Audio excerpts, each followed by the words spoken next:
সত্য আর মিথ্যা একদিন একসাথে বেরিয়েছিল। মিথ্যা বলল, চলো পুকুরে গোসল করি। তো সহজ সরল সত্য পুকুরে নেমে গেল। এদিকে মিথ্যা সে সত্যের সুন্দর পোশাক চুরি করে পালিয়ে গেল। সত্য উঠে এলো এবং দেখলো তার পোশাক নেই, এবং সে উলঙ্গ অবস্থায় মানুষের দরজায় গেল এবং মানুষ দরজা বন্ধ করে দিল। এদিকে মিথ্যা সত্যের সুন্দর পোশাক পরে গেল এবং মানুষ তাকে ঘরে তুলে নিল। এই গল্পটা 1000 বছর আগের, কিন্তু আজও প্রাসঙ্গিক।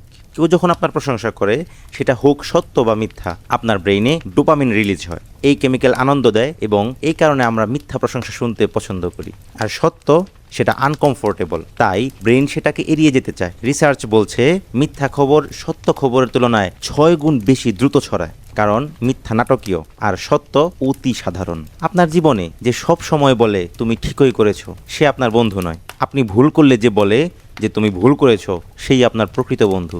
মার্ক টোয়েন বলেছিলেন, একটি মিথ্যা সারা পৃথিবী ঘুরে আসে, যখন সত্য তখনও জুতা পড়ছে। মিথ্যা আপনাকে ঘুম পাড়িয়ে দেয় আর সত্য আপনাকে জাগিয়ে তোলে। আপনি কি এখনো ঘুমিয়ে আছেন?